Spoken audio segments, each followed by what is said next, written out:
Ha ha ha. Okay, I think everybody can hear us. Hello everyone, I'm Lonnie. I'm Lindsey.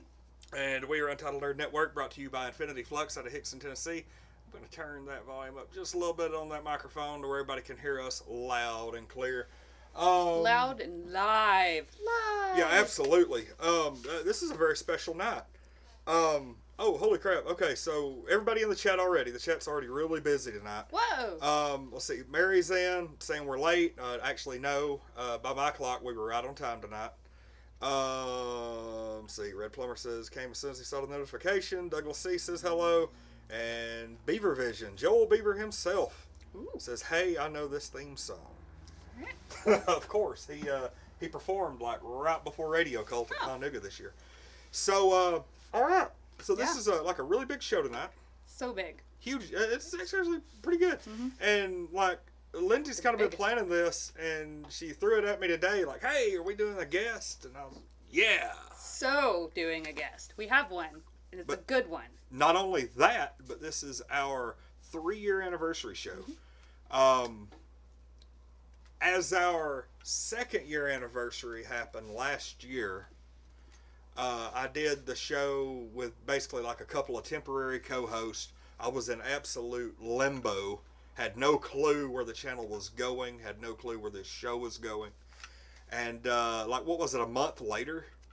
Like, I just got fed up. And I was like, look, I'll just put out like an ad on the page. And little SOS out there. Yeah. Does anybody want to help me? Is there anybody local to Chattanooga? And like, I made it to where just people from Chattanooga, you know, that way I didn't get all those messages of, hey, I live in Minnesota, but you know, if I was closer, I would help. I didn't want to hear that. Yeah.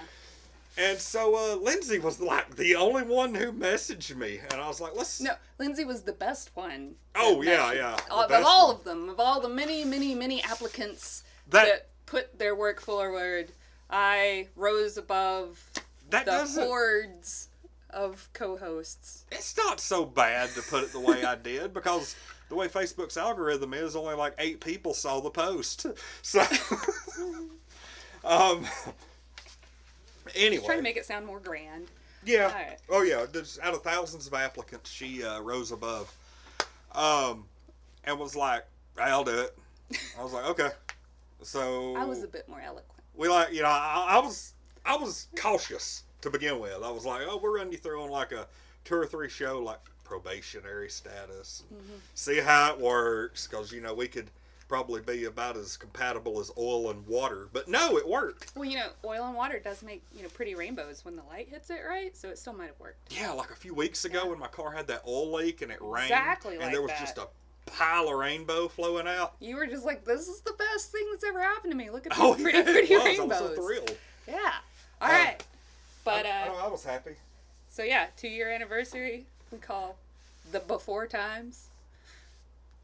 And then I was here, and then you restructured and added more people and added more stuff. We've actually are you planning on making it to our May 12th rock band shindig? I believe so, yes. Okay, because listen to this. These are people who in some way are involved in our channel that have been invited. There's me, obviously, Amber, Single Sarah, you, Mark, our official cosplayer, Clockwork Calamity, and then Ashley from the Humane Educational Society's probably going to be there. Sweet. Her and, well, her name's Holly, but we call her Butter. She's the one who won the date with Single Sarah at Chattanooga. Okay. Yeah. She's really good buddies with Ashley, and so we think that they're going to come too, just because I think that'd be kind of neat. Like, we're doing our anniversary celebration, like a week late, because that's how my work schedule fell. Yeah. But yeah, it's going to be really cool. A lot of people. That's like 7 people or more are going to be like piled up playing Rock Band. Yeah, it'll be fun times. Yeah. And so, have you ever played Rock Band? Yes, it is one of the very, very few video games that I have any equipment with. It's, you know, it's... You any good at it? On easy, I'm great. Okay, cool. Yeah. It's like karaoke, but with more buttons. Okay, so Joel Beaver says he likes the color of your hair. Thank you. And he definitely means that in a good way. I don't know how it would be in a bad way, but okay. Oh. I accept your compliment. I think he wants to clarify that he didn't mean it in like a creeperish way. Because I feel like everything that I ever say to a woman, I have to clarify. Well, that's because you're generally creepy. I don't know this guy. He's probably not generally creepy. No, Joel's not any creepier than I am. Speaking of creepy, can we bring on my guest? Because he's just having to creep over there in the corner. Yep. And he's just waiting so patiently. Do it. All right. Let's see, local voice actor, weekly improv master, Dakota Brown. Come aboard this wonderful do I need like a sound ship. effect? No, we'll fix it in post. We'll change it once this is finished recorded and we get to editing. There's and not that's gonna what be I any look. editing. Oh, This is all raw, raw footage. that's Straight what up. I look like Don't sitting mess up. down. you never really get to look at yourself sitting down. We'll just do that. Yeah, no, there's a lot of like adjusting and like to the left. That's my body. The reason I sit over here is so nobody can see up my shorts. Oh, I wore pants. It's very kind. Yeah. All right. Thanks for having me. This is thank very you exciting. for popping on. Oh yeah, definitely. All right, so you are a voice actor. Yes, here and there. Yeah. You even have an IMDb page. the most impressive of accolades. Well, I mean, for us. It's great though. So what it look like mostly anime. It's mostly video games, almost video exclusively. Games. Okay. A lot of it is visual novels. So it's obviously a novel you play through. Your choices affect the story. Oh, whoa, okay. Yeah. I gotta because I think we've talked about this on the channel before. I was a huge fan of the old pick your adventure books. Yeah, that's basically what this is. Basically, yeah, it's so usually you'll play as a specific character. 9 times out of 10, it's a dating scenario. More often than not, but you're going through mysteries or history itself, making decisions along the way of this narrative that affect both yourself, the other characters.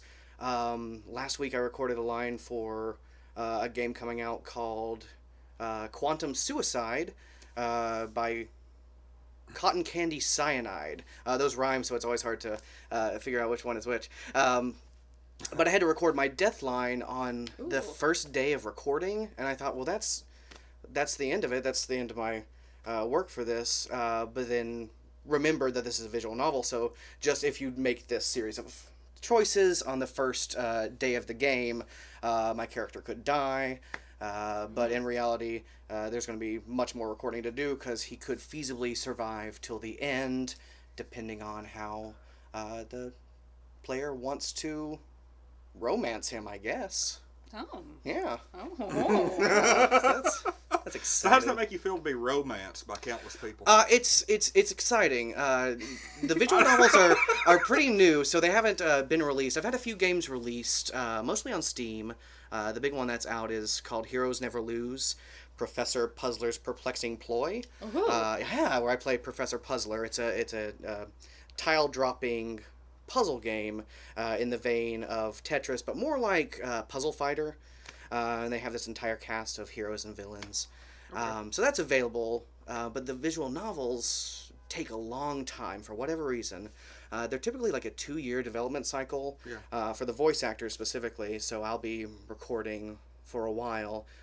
So I won't be able to experience the people romancing me yet, but there will be some merchandising with my character on a body pillow, where one side is very very coy, but the other side is, you don't take this side home to the parents. This side you leave at home. You take this side to the parents, and they might let you bring them over for Thanksgiving. But the other side, no, that's the bedroom side. I don't.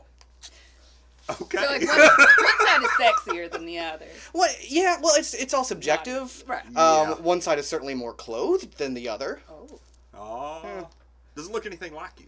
No, not at all. They're very cute. It's a very handsome nerdy boy with suspenders. No, there's not too much of a call for the pudgy nerd games. So, that's why voice acting is my purview these days, whereas it used to be theater and film. But it's enjoyable because it's all stuff I do at home at a home studio. It comes and goes. It's not the full-time job, but it's enough to enjoy. Oh yeah.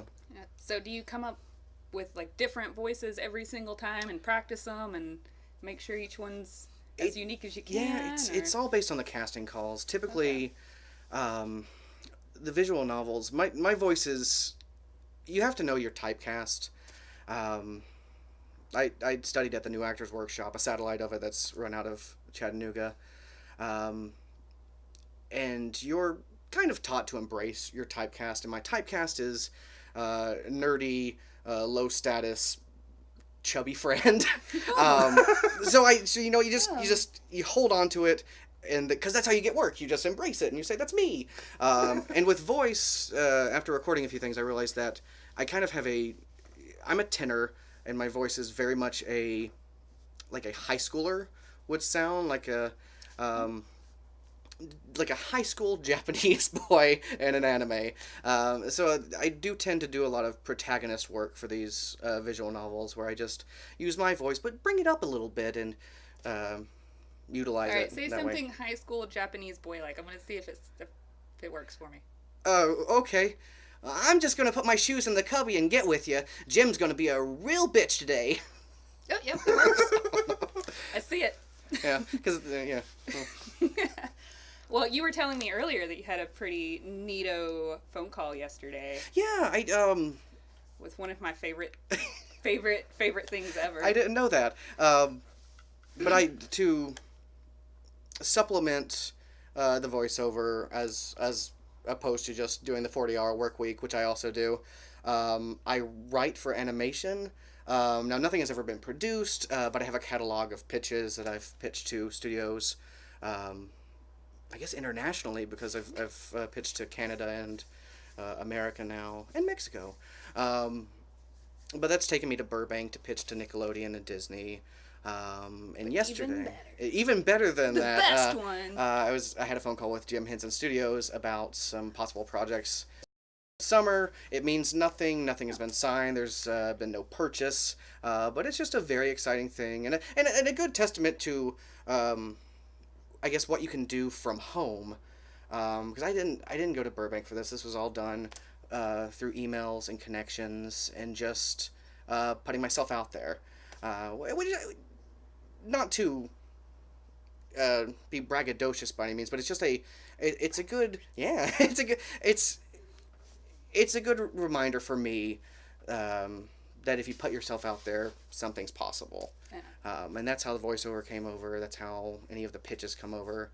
That's how any work I ever get comes out. Nobody comes to me. I have to put myself out there. Well, I think it's cool as hell that you had a phone call with Jim Henson Studios, even if it doesn't go anywhere. It's still super crazy cool. Very nice and very complimentary. It is a lot further than most people get, you know? Like, he's in my D&D game. Yeah! You got to talk to Jim Henson Studios. She killed my character. Yeah. But your new character is so much fun. Yeah! Did an amazing thing that I told everybody that understands what I'm talking about, the story. And so a very small, select group of people have really enjoyed the first part of the encounter. It was all based on randomized dice rolls. That's what made it beautiful. So fate stepped in. I was going to say, if anybody is experiencing lag on the live broadcast right now, I believe it's a YouTube problem on other people's end, because I am in the process right now of watching our live feed. There's no lag, no buffering. Do I survive till the end? I hope you do. I don't have my dice with me. Oh, God. I don't know if I want to out the witness statements on that one. All right. All right, so that's your voice acting work and your exciting phone call. You also do a lot with Improv Chattanooga. Yeah. Which is where we y'all really want to know about this. Yeah, I started improvising at 15 in high school, and that's 15 years now. Is it like the way that it's portrayed on TV, where it's very much like the one guy randomly yells out something about poop and then the whole thing falls apart? On the nights when it's BYOB, yes. Okay, that makes sense. Well, there's two accepted forms of improvisation. It's short form and long form. And what you see on Whose Line Is It Anyway, or some of the the quick shows at Second City, or just at like corporate retreats and the like, that's called short form, and they're typically a game. The comedy comes from a difficulty for the actor. So one of my favorite games is 1-3-5. One actor speaks in one word at a time. One speaks 3. One speaks 5. So the limitation is where the comedy comes from. It's good and quick, and it's what some improvisers would call cotton candy, where it melts in your mouth and it's tasty and it's fun, but it's not hearty, it's not steak. The steak is long form, and that's focused on narrative, character, scenes that intertwine and come back, and it's this ever-evolving web that comes together, typically with callbacks and just beautiful references to other scenes, and it's steak. It's hearty steak. And we do a bit of both at Improv Chattanooga. I started working with them 10 years ago when it was called First Draft. No, it was called Runs with Scissors then. Oh. Then it was First Draft Productions, what it stays at today. Improv Chattanooga is on Rossville Avenue. There's an actual theater, the First Draft Theater. And every Friday night and Saturday night we do shows at 8 o'clock and 10 o'clock. This Friday will be... since it's May the 4th, it's going to be a Star Wars long form. So we're going to write our own Star Wars movie on the fly with suggestions from the audience. And that's, of course, long form. Then at 10 o'clock, I believe we're doing a short form competition. So 2 teams enter, 1 team exits, and then one representative of each team comes out and somebody dies. Murdery, it's fun. I like it. Yeah. Is the First Draft, is that over there close to the Whale? It is. So it's on Rossville Avenue. It's right next. It's close to like Need Loves, and the escape room that's there. Very close to the Choo Choo. Okay. Is it where name escapes me. Wayne. Yeah, it is. It's right next door to Wayne-A-Rama. Wayne-A-Rama. Yes. Ah. My God. Yes. Okay. Yeah, it's they moved. Which is a local art installation building gallery thing. Yeah, it's moved away since. Well, but it was hella awesome. It was, yeah. And I think they still have a few things at the Hunter, if I'm not mistaken. They might have moved away since then. Yeah. So if anyone is interested in not just going and seeing what the improv does, you guys have workshops and stuff too, right? So we people do. Can learn how to be improvisation. Improvisationers.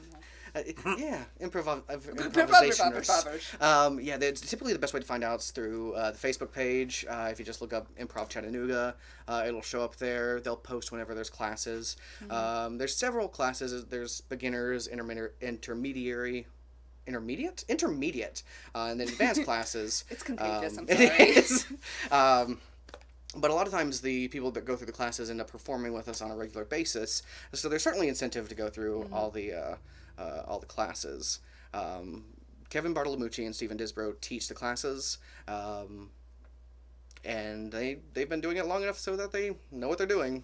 So. If you don't want to end up being a performer, what would be a good reason to want to take these classes and stuff? Well, like how does it enrich your personal life? When you go to Chicago to Second City, or the IO, the Improv Olympic, or New York at UCB, you'll see a show, and that's not where they make their money.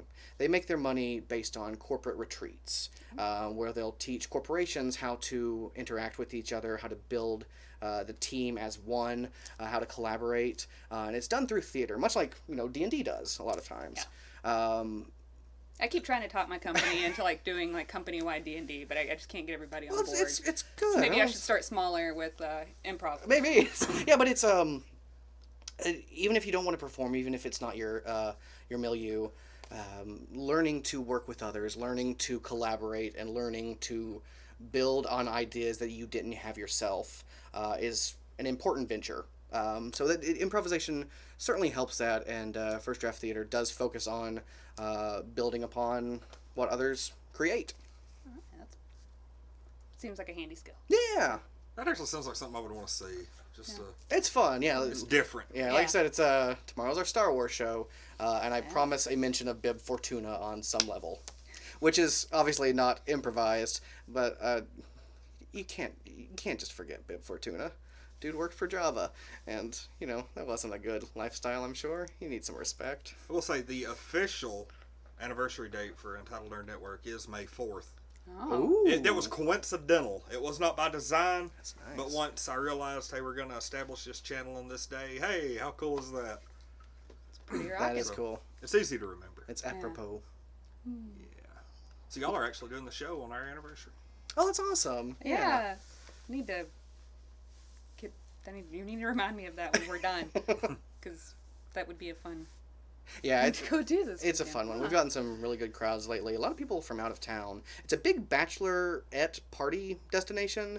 Like we have a lot of groups coming from Atlanta specifically, which is odd because, well, not odd. It's very heartwarming because Atlanta has the Basement Theater. They have Dad's Garage. They have all these improv theaters. But the fact that they choose to come to Chattanooga, the 2-hour drive, just to see us perform over their locals it's again heartwarming. Yeah, that's I'm very intrigued that bachelorette parties would go see improv. Yeah. What do y'all like? Do something extra? Well, there's audience participation, Okay. especially in the short form shows. Sometimes they're asked to come on stage for certain performances, and of course it is BYOB. So whatever you bring, you got. Okay. But it is a lot of fun. Does the stuff lean more towards like all ages, or do you have like certain adult themed? We will scan our audience before a show. So there's nothing specific. The nice thing about improv. Yeah, if there's decide in the moment. Obviously, if there's children, we'll do maybe a light PG-13. And it does evolve. You can, especially with audience suggestions as they come along, your reaction in your comedy will evolve based on those suggestions. So you're going to get a good gauge of the audience based on suggestions that they call out. How does that work? Because I've never been to anything like this, and I'm really curious as to how audience participation works in this improv program. Yeah, it's again, there's two forms. There's a short form and a long form. In the short form, sometimes they'll write out lines for the actors to say beforehand, and you'll pull them out of your pocket to say a line and have to incorporate it in that scene. Other times, it's trying, but now we make them put their names on it so we can scold them if they're dirty. Other times, we'll start a scene just based off of a word or a phrase. My favorite audience give is what's your biggest fear, or what was your childhood dream growing up, something real meaty. But everything will be based off those ideas. And in long form, most long forms are based on the idea of a monologue. Now, the monologue isn't necessarily a story one person is telling or an actual monologue. It can be a lot of things. It can be a monologue. It can be stand-up. We did a show on Saturday night, Improv versus stand-up with local comedians. Another member of our table in Sharp performed stand-up, and we based some sets off of him. So you'll take several ideas from that and do scenes based on them and just make them all work together. Yeah, and I have to say, it's not intimidating at all as your dungeon master to be running for a table with a guy that does improv and a guy that does stand-up. Not, the whole, thinking on your feet. And see, that was hard a detail. at all. That's a detail we need to know at the beginning of this interview, is that you actually run a Dungeons and Dragons table in which he participates. Yep. Yeah, full disclosure. I'm so sorry. I do know him outside of this moment. Our legal team is on it. Yeah, it's okay. Waivers have been signed. Now, I will say that, language is allowed and stuff on this channel. We're not a G-rated channel, but we're not a hard R-rated channel either. But I have to ask, what is the craziest thing audience participation has brought to your eyes? I have to know this. Well, with the verbal suggestions, you'll get a lot of the same thing, and each time it's given, an audience member might think it's the first time it's given, and that will range from scatological in nature to sexual to various fluids excreted by a person, but it's never the first time we hear them. But with the physical games, in short form, there's a form we perform called moving bodies, where the actors are nothing but puppets. So the audience members will come up and move them. The only thing the actors control is their voice. And I'm always... people can get handsy, I guess. Especially with BYOB, I guess. Boundaries, what are those? Yeah. So... that can be, I guess, original, but not wanted and not warranted. If it's not something you should do to a person outside of a stage, don't do it to a person on a stage. I think that's a good Should I grab one of the dolls so you can show me where it was butt grabbing. Oh! Well, just the grabbing, like... It's kind of funny because Joel Beaver said that BYOB means bring your own beaver. Well, that's the bachelorette parties, right? Come on, Joe. I don't even know where to go from that. Yeah. Well, whew. That's why I put Lindsey in charge tonight. She's, it's dang near her 1 year here. Well, I actually need to go back and find out when our first show was. Wow. This is the part where we'll cut it with a star wipe and a flashback. Let's do that in post, too. We'll have to make a big to-do out of it. So. Me checking my messages, getting the most intimidating question I've ever gotten in my life. So what kind of geeky things are you into? Do I answer? I didn't send you that, did I? Yeah, it was. Oh, really? You wanted, my nerd resume. Oh, yeah. And I was like, oh my, okay. And I think I sent you back a very long email. Yeah. With, basically a Jane of all nerds. Should have just sent an email of stuff you're not into. And it's just like sports. I mean, even that I could fake it if I have to. Oh yeah. Yeah. Sports is like it's still games. I work in an office, so I have to know a little bit of sporting to be able to, communicate with some people during certain parts of the year. However, I've gotten out of a lot of it just by calling it sporting and sports ball.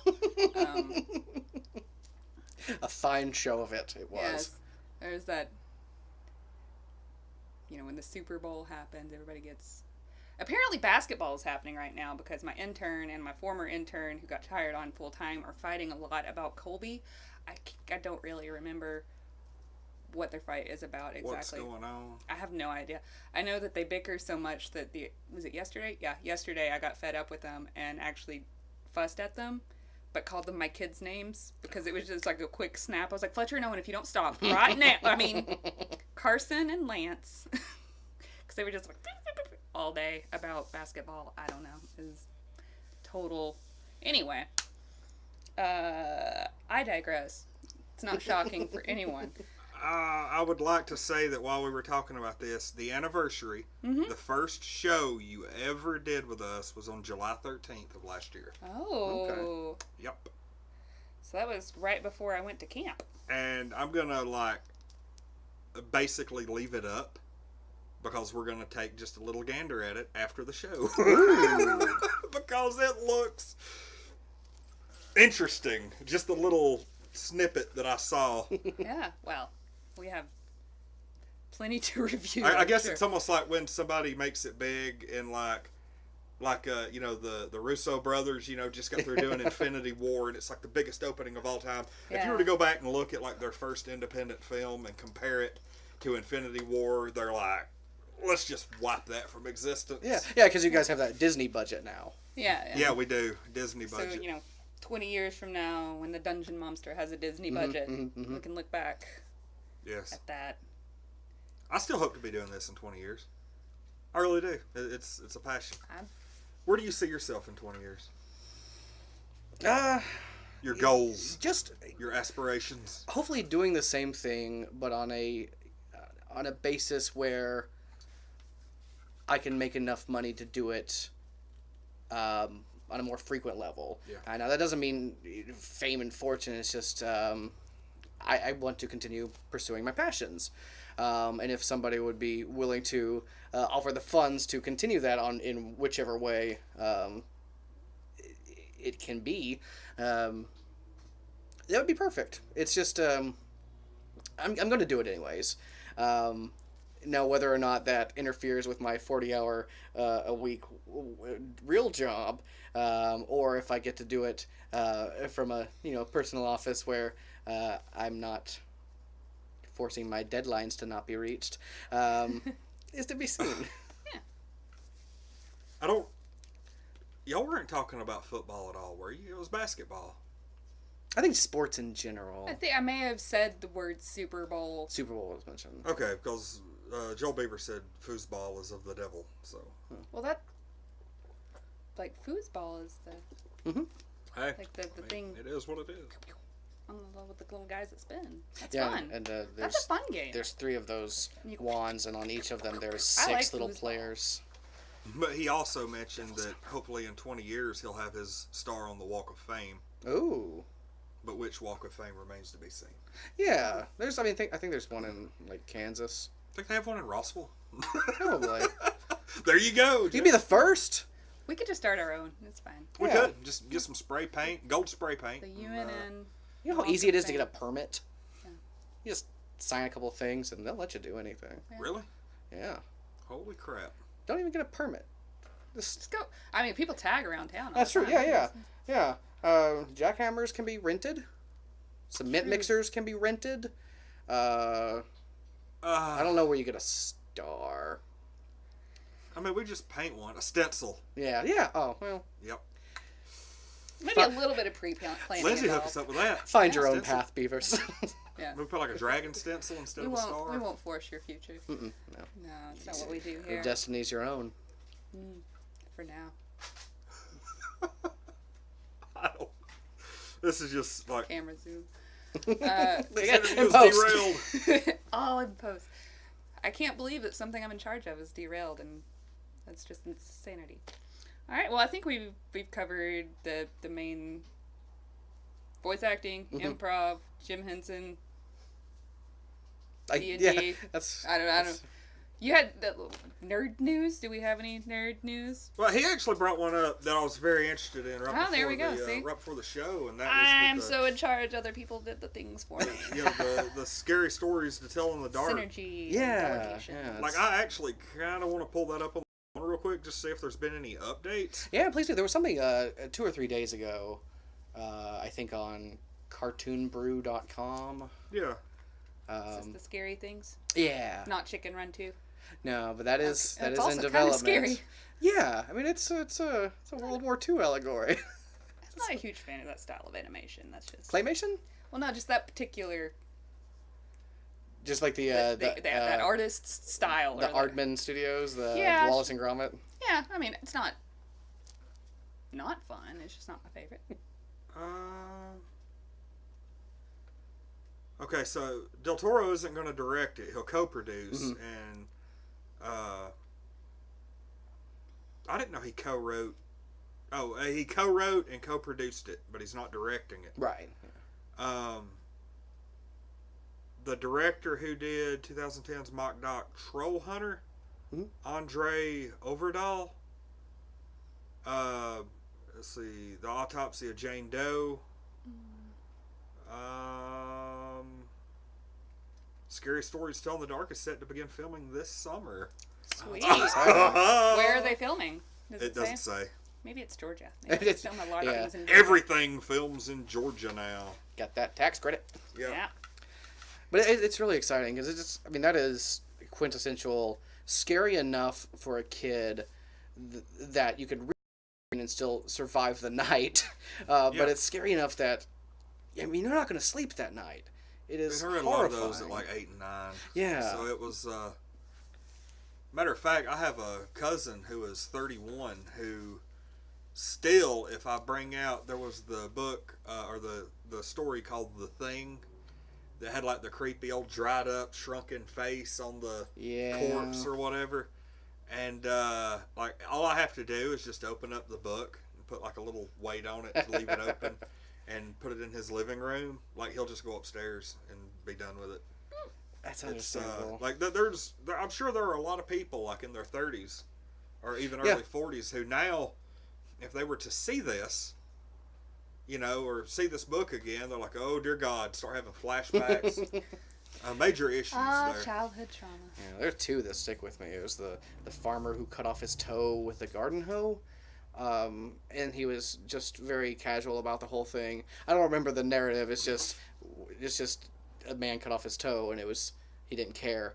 But then there was the story Clinkety Clink, which at a funeral somebody put 2 coins over the eyes. Yes. Of a woman who passed away, to cross through the river Styx, or Acheron, whichever river she was passing through. But at the funeral, somebody stole the coins. So she would chase this person just to the ends of the earth, and all this person would hear was the clinkety clink of coins, or she was saying clinkety clink.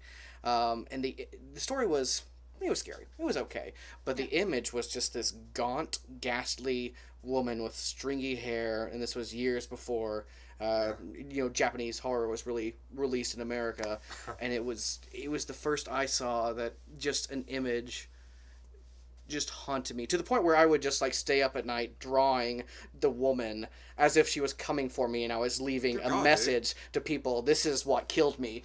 Come the morning, if I am found dead and my eyeballs are taken because she thought they were coins, this is the woman that killed me. My brother would rap on the wall that that separated our bedrooms. That is messed up. Wow. Now I will say, it was actually kind of funny because, like, God, I hope she's not watching. She's going to kill me for bringing it up. But my fiance, Amber, her scary story that makes the list that she doesn't want to hear about, she doesn't want to see it, was the one, I think it was called Harold, where these 2 men were, like, running a ranch or, like a sheep farmer type, Brokeback Mountain type thing. And there was a scarecrow out there that they always thought was really creepy, or one of them did. The other guy was like, oh no, don't worry about it. And so they could have swore that the thing was like moving, like they'd wake up one morning and it would be moved to a different location, and they're like, oh no, you did it. No, yeah, you did it. No. And so finally one of the guys just gets so creeped out that he leaves. Well, he comes back like a day later, and he looks, and like up on top of the like the tin roof shack that they were staying in, that scarecrow is walking around and has the other dude's skin stretched out on the roof. Ew. No. That's the story in a nutshell. I have no remorse that I never read these when I was. I have the hardcover. You said that was a Golden Book story. Yes. Yeah. See, Jane. I seriously have the hardcover collection. Now it's an invaluable piece to me. I'll need it back. But I would be glad to let you borrow it for like a week. And I'm not much of a scary stories kind of gal. I mean, I'll thumb through them when I'm at your house playing Rock Band. I will. Oh no, the image is the worst. I'll say though that I was actually lucky because there was. You remember that magical time between like '99 and like 2003, where nostalgia hadn't yet caught on, and so a lot of really hot items in the '90s. Was like put on discount, clearance, and stuff like that. And I was, I think it was like a Books A Million or something, or a Walden Books or something like that was going out of business. And I went back to like their horror section, and they had the hardcover collection of all 3 books for like $1.95. Oh wow! And I was like, sold. So I snatched it up, and I still have that book to this day. Sweet. And I use it to scare the hell out of lots of people. So. All right, fine. I accept your challenge. I will read you scariest stories, and I will be fine. It might not do anything to you now because reading it for the first time as an adult might not be a big deal. Well, I'm a badass. But when you read it as an 8-year-old and then come back to it at 34, it's almost like the Pennywise the Clown is returned and is there to feast on your soul, and you don't know what to do yet. I eagerly await your crayon drawing final note. Oh man, oh man. Suddenly you start seeing it in all the dungeon tiles. You're like, that looks oh my god. Lindsay. Oh dear God, imagine what she could do. These aren't 1-inch tiles at all. She could make a Scary Stories campaign. Oh. That'd be too scary. That would, you know how much you would mess with, like people would legitimately legitimately it would take me a long lost time to put that together. I hope I didn't just give away like $1 million idea. Yeah, well, on the air. I mean, there are so many campaigns that people have made. Scary ones. Tomb of Horrors is. Well, here's the thing. I mean, there's so many. You know how they did the Goosebumps movie? You know where they, they found the writer who was played by Jack Black. All his creations came to life. I hope they don't do that to this movie. I don't think. Let's make it like Del Toro would go that route. I feel like it's an anthology. Yeah, you know how like Twilight Zone the movie, Tales from the Dark Side the movie. When did you do that? Yeah, there might be just like one intertwined tale that connects them all, or one narrator. But I think they're going to be, from what I understand, it's an anthology. I would like to see them make a remake of Creepshow. Yeah, or just a new one. Yeah. I mean, that was so good, just good quality, decent, but But to be honest, TV budgets have gotten almost on the level with movies now. Yeah. Special effects and everything. It's almost like you don't need to do that. I would like to see them make like a TV show based on Stephen King's short stories, like Nightmares and Dreamscapes used to be. But you could do it so much better now. Yeah, I feel like Stephen King has a show out now on Amazon. It was Hulu. It was it Hulu? The 11. Oh no, 11/22/63. And then they did, I believe it was Castle Rock. Castle Rock, that's the one, yeah. Yeah, that's the new one. I haven't been able to watch it yet, but I'm really, really wanting to. I just don't have Hulu. I have everything else. Well, we're in a good time with, like, Black Mirror and a few others, where anthology's really coming back, and yes. It's just focused on these, 22-minute, or probably 45 in the case of those, just single narratives, where you get, the full glimpse of a character's history in quick succession, but at the same time you care for them and you feel all the feelings they're having, and we haven't really had that since Rod Serling, but it's coming back slowly, and there's more and more. I hope it does take off. I hope that Scary Stories inspires that some more. Well, I think culturally we're shifting back towards the idea of compelling storytelling, be it a longer story or short anthology type stories, not just in our entertainment on television, but the entertainment we choose to take in our life, like our day-to-day lives, with how D&D has evolved from a like slash and stab to a very like making a whole story. There are so many tabletop games now that are very story driven, and I think it's just like, oh yeah, we're just, as a culture, we're getting back to the importance of how stories kind of bind us and keep our humanity, whether or not it's a scary story or a fun story. Yeah, it's like video games, the exact same thing. People want a good story. Yeah, you want a nice long cut scene with good voice acting and lots of pretty animation and stuff. And then you get mad when the person's playing it tries to fast forward through it, and you're like, no, I don't know what. I know everybody's like super jazzed about that God of War game. I don't play video games. I don't know anything about it. Yeah, I know there's a son. Like, I know, boy, because that's all I've seen are people like posting the videos of how many times he says boy. Well, it seems like the title. A God of War would give to his son. Just call him Boy. God of War, the boy adventure. I mean, crap, it's what I call Joseph, Amber's son. Ooh! So, my friend Tony, who I'm in his Savage Worlds game, is going to Gen Con, and he just sent me a text that says the Critical Role team will be there, and he's going to try to get me and my kids some signatures. Oh, fun. Yeah. Interesting. Yeah. I mean, I don't like super worship them or anything. I'm not like a big mega fan, but I do enjoy what they do for the most part. Sometimes I get frustrated with their play though when they completely forget something in the story. And yeah. I'm just like, why do you keep telling that God that you don't know? You know. that's like where the story has been taken. Give them the details. How long has it been going on?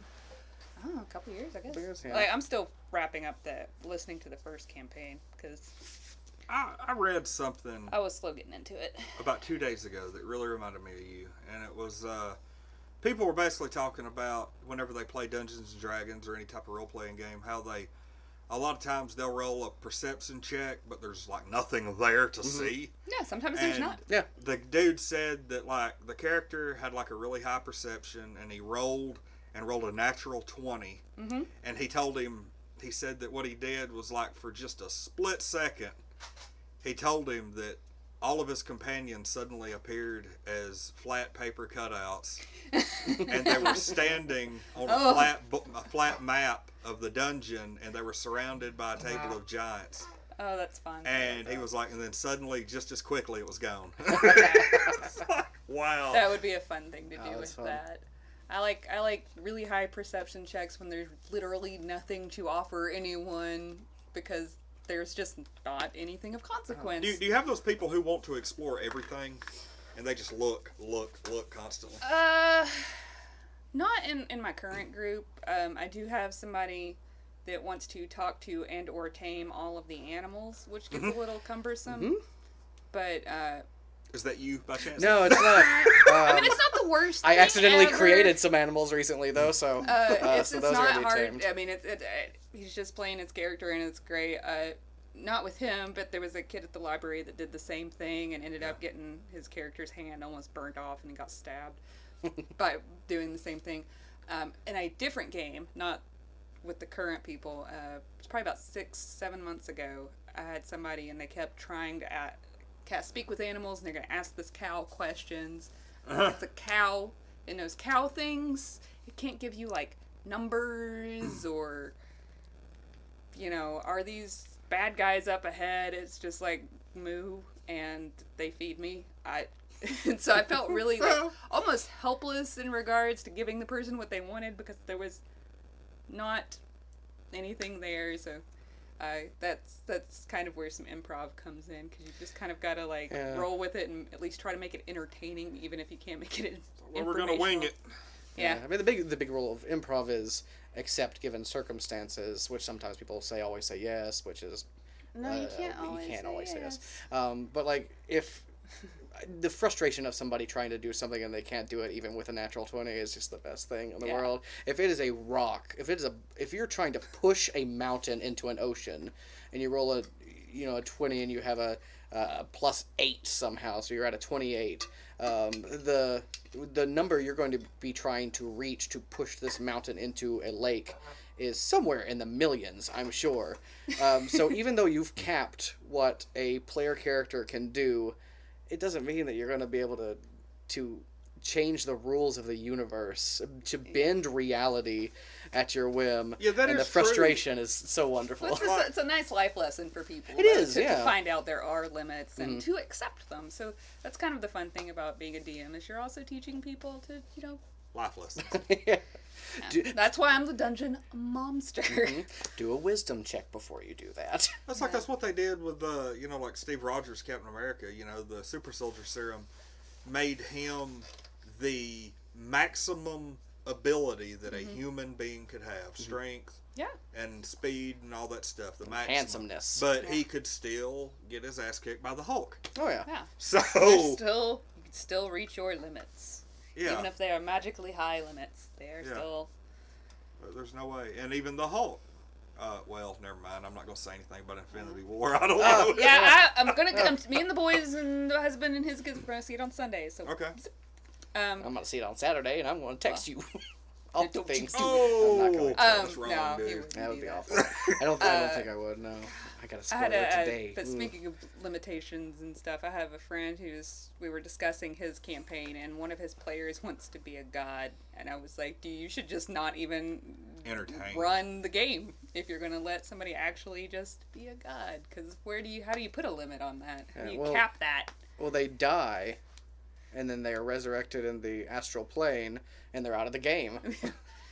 they're done playing. That character. How do you kill a guy? Yeah. I mean, I was just like, I don't think that's a good idea. Well, I mean, he would have to take a mortal form that is Otherwise, he couldn't play per se. It's that's where the DM's call when they're working up the game and how they want things to flow. But I was like, I wouldn't put a quick yes on that one if I were you. This is not like an Infinity War spoiler. I promise. This is from the comic book. 25, 30 years ago. Even when you say it's not a spoiler, that's spoiling it because it tells me it's not going to happen. So now I know I'm going to know something that's not going to happen. Necessarily. But I found out today that something happened in the comic book that happened in the movie, and I'm a big Infinity Gauntlet fan, so I got a spoiler. But should I step outside and let you guys talk a second? No, I'm telling you, but I'm. But if you tell me something that's not a spoiler, it's spoiling it because I know it's not in there. Maybe it is. Well, see, you don't. How about I'll just go outside? No. I don't want to hear it. Have you read Infinity War, like the comic version? No. I mean, I read an Infinity Gauntlet back in the day, so I know the full strength of Thanos. My favorite comic growing up was a single shot issue of What If, where the results of the Infinity Gauntlet crossover was much more in Thanos' favor. And the Silver Surfer and he were just talking about it, and there were just bodies strewn about. That's not a spoiler on any account. Thanos is very powerful and can kill a lot of things. I don't know how that plays out in Infinity War, and never mind. I'm not even. It's tough. It's tough. I'm good because Lindsay's over there humming, holding her ears. Just say it. I just need a couple more days. Mm-hmm. Yeah. Okay. Just a couple more days. And then there'll be another broadcast where we spoil everything for the people who haven't seen it. Oh, I'll go ahead and say that. No. If you've not seen Infinity War by the time we broadcast next in 2 weeks, you might not want to tune in because I may throw a couple out there. Well, we'll preface with, and now we will talk Infinity War, so you'll know. Well, by then it will have been out about 3 weeks. It's still nice to respect the fact that some people get paid monthly. Maybe they can't go yet. Maybe getting childcare is an issue. Maybe they work at McDonald's and that doesn't pay enough to even make their rent. And so we're just going to be nice and we're just going to let you know that we're going to spoil so that you have that option. We will give a warning. Yeah, that's all I'm saying. It's possible. It's possible to avoid them. I've avoided all the spoilers for Rogue One until it came out on DVD. Now, I will say, we at UNN on our Facebook page, we actually posted an image that was like a 4x4 grid, and each square had a different random image. There was an image of a donut. There was an image of Squidward from SpongeBob SquarePants. Yeah, I saw that, and I just sort of glazed. Well, it was like donut. If you've not seen the movie, there is no possible way you know what any of that. But now means. I'm going to be looking for all those things when I'm watching it. Yep. Oh. But yeah, it's always fun to just kind of do the workaround, where you're not spoiling it for anybody, but you're making people think. That's a big thing because I don't want the movie spoiled for me. I don't even want to tease people with the fact that it might be spoiling or not spoiling. I'm just not gonna touch it. I'm just gonna be nice like that. We can spoil much older. Oh yeah, films. Older Marvel films. Oh, okay. I don't know why, but my first thought went to Beetlejuice. I was like, I'd spoil Beetlejuice right now. I don't know why that's where it. He was a ghost the whole time. They're still kind of, sort of, working on a Beetlejuice 2. Mm-hmm. It's been in production limbo for a couple of years now. But from what I understand, they've already gotten, because Winona Ryder has kind of her career has kind of seen a jump start with Stranger Things. Oh, that's right, she does still exist. Michael Keaton, he's popped up. You remember that movie, the Birdman, yeah. And then he was recently on Spider-Man: Homecoming. That's right. And so we've gotten a lot of these characters from that era or that movie who are suddenly, they're getting back up there. Alec Baldwin as well. Yeah. Everyone except Gina Davis. But this will be her comeback. She's still alive? Oh, yeah. Okay, let's make sure. She should be the only one alive in the movie. Mm-hmm. She'll have a Robert Downey Jr. I'll bet she's barely aged. She's got really good bone structure. She does. She has a very strong jaw in the most positive of ways. She's that equal level of handsome and pretty. Mm-hmm. It's very, very, very good for her. She's very sturdy looking. Like whenever, this is totally wrong of me, and I mean it in the nicest way possible, but whenever you said like a solid jaw structure, the first joke that came to mind is, yeah, but she was recently passed up for the role of Thanos. But a strong jaw. She has that's all CGI. Yeah. She does. You can tell it's her from front or profile silhouettes. True. I guess that's good. Is that good? Yeah. You know, unfortunately, we are 4 minutes from the maximum time allotted for UNN Live. Oh man. I have. So what happens?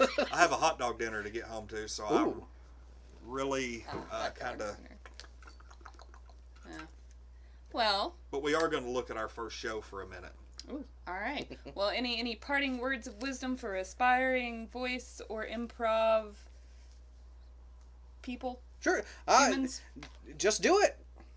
Anything really. Put yourself out Pretty there sure that's and yeah, just go on and get it done. There you go. Dakota Brown. Yeah, I mean, it's here first. Go on and get it done. Get it done. It's all good. It's all possible. Whew. All right. Anything we've missed? Anything you want to throw out there, Lindsey? It's not quite been a year, but we're here for our 3-year anniversary. We are. And this is far better than last year. You're welcome. I mean, honestly, last year was like an hour-long show about me griping about the horrible way things had gone the previous 2 years. Like, if you go back and watch it, I'm sure it was just like, whoa. You should do a side-by-side comparison. Oh, God, we don't want to do that. Well, we're already doing so much in post. Just a screenshot of each, of your face then and, like, your face now. See if you can tell it. Oh, the anniversary show last year? Yeah, like... I actually cosplayed Hank Hill for it. That seems appropriate. Yeah. I can see that. Well, I told everybody, I was like, it was such a popular thing for a while, and I was like, okay, I'll do it. To cosplay as Hank Hill? Yeah. Oh, and then I did it at Conuga this year, too. It's just one that I bring out, because everybody, when I first started streaming video games, there was this really common thing. People that didn't even know each other would pop in and be like, man, you sound just like Hank Hill. Oh, okay, that's I'm like, why. dude, come on. Dang. And so I was like, okay, so I shaved my beard, and I put on a white t-shirt, blue jeans, boots, and my glasses, because I wear glasses or contacts, either or, and I pulled it off. What was funny is I saw Nightmage, for the first time at Conuga. We've talked and done interviews over Skype and everything, but I never met him in person. Well, last year at Conuga I did, but he didn't know me from anybody. I just met him this year. Yeah, and as Thanos. This year, I walk up to him, tap him on the shoulder. He looks around, sees me at Hank Hill, and just dies laughing. I'm like, dude, come on, really? So yeah, we doing this interview or what? All right, so I guess we're gonna go ahead and play our theme music, which I'm gonna mention. Ooh. We didn't have theme music last year. This is by Radio Cult. The song is "Make the First Super Move," fun group. which look them up. They've been absolutely kind enough to let us use their music. We have music specifically for, this is like our Untitled Nerd Network theme. And then for our Walking Dead reviews on Sunday nights, we use Shoot the Dead by them. And on Saturday Night Crew, Saturday Midnight Double Feature is the theme. So, as going forward into year number 4 of Untitled Nerd Network, be cool to have them on board and have them do some music. So anyway, they're super fun. We're done now, right? We're done. Okay, all finished. Anyway, interview complete. So I'm Lonnie. They will take your life in the back. Oh, good. I mean, validate your parking. Go ahead. I'm Lonnie. I'm Lindsey. And I'm Dakota, I guess. For now. Special guest. And we are Untitled Nerd Network, brought to you by Infinity Flux out of Hickson, Tennessee, where we're broadcasting live tonight on the eve of our 3-year anniversary. Ooh. But because of work schedules and all that good stuff, we had a broadcast tonight. Anyway, what have we got? Saturday night, we have a special Saturday Night Crew broadcast celebrating our anniversary. Kinda, sorta. We're going to have the twin son and daughter of Hope from Dark Princess Theater. Oh, okay. They're going to be hanging out with us. A That'd couple be of 13-year-old kids getting me out of my comfort zone. And you want to rephrase that a little? What? Nothing. No, it's fine. Go ahead. I'm in character. All right. Yeah. I own it. No, That's it's going to be neat having them around because they are very big fans of the channel, and I've been really dying to have them on for like a year plus I hope now. you enjoy having a couple of minors get you out of your comfort zone. They will. I think once they get there, it'll be like totally cool. It's going to be a rare all ages Saturday night crew. All right, and then if you're in the local area, fun Star Wars happenings tomorrow night at Improv Chattanooga. Tomorrow at 8, Russell Avenue. Yeah. Yep, Go see Dakota do some Star Wars magic. Yeah, Fortuna will be there. So yeah, there's something going on Friday, Saturday. We got Friday at Improv. Saturday is Saturday night crew, and then Sunday night we're going to be doing our 10 p.m. Westworld review live right after the show goes off. So. Free comic book day. Are we going to be here for that? I won't. I have to work this weekend. Okay. Unfortunately, Amber will be here, but she's not going to be broadcasting or anything. Okay, She's just coming by to get comics. But yeah, I mean that's huge. We need to let everybody know about that. Free Comic Book Day is this coming Saturday, May 5th. Infinity Flux is going to be doing that pretty much all day. They're going to be giving away 6 I will. comic books. I'll suggest get here early because last year we actually did broadcast here, and if I'm not mistaken, most of the good stuff was gone by like 3-ish. Maybe, I mean, they still had some good stuff, but the hot items that everybody wanted were, gone by midday. So get up early, eat your biscuits and gravy, and come get your free comic books. Oh yeah, because there's going to be people here waiting when the doors open. Because there's going to be people hitting every single store in Chattanooga trying to get all them books. All 3 of them. 4. Hey, what's the limit on Free Comic Book Day issues? We're going to be giving away 6. 6 per person. Yeah, I don't think you'll find a bigger limit at anywhere in Chattanooga. Seriously, most places will limit you to 2 or maybe 3. Infinity Flux 6. Ooh. And then feel free to buy things while you're here. They have a gaming side. Yeah, y'all actually not just RPGs, but board games and card games. I saw your post today. So 20% off everything in the store. Jeez. That means if you come in, where is it? I'm looking now. If you come in and you want that 9.8, yeah, if you the Thanos gauntlet. If you come in and want that 9.8 CGC book that's like $250 that you've had your eye on, you can get it for like $200. 20%. Yeah, $50 off. So, yeah, big time. That's a big deal. So come get your free stuff. Come buy your paid for stuff on sale and start a pull box. Yeah, start a pull box. Most of their back issues are like in the $3 range anyway. And I would wager to say are far more competitive than just about anything you could find. Buy yourself some quality family time in the gaming section. Oh yeah, they have a little bit of everything. Really quick before we do call it a night. I'm gonna kind of do like a scan and just show. This is just the comic book side. Yeah, this is just the comic book side, and I mean all of the stuff. And that's just one wall. Now flip it. Look at all those give a whiplash figures. real fast. And those comics.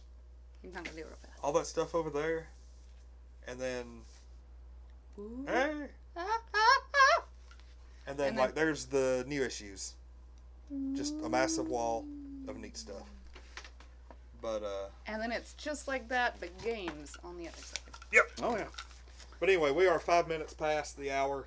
We're gonna go ahead and call it a night. Everybody, we'll see everybody at Improv Friday, Saturday Night Crew, Saturday night. Right. See if I can get that theme music playing, and we'll see everybody next time. Ooh. I can't get anywhere until I make the buzz.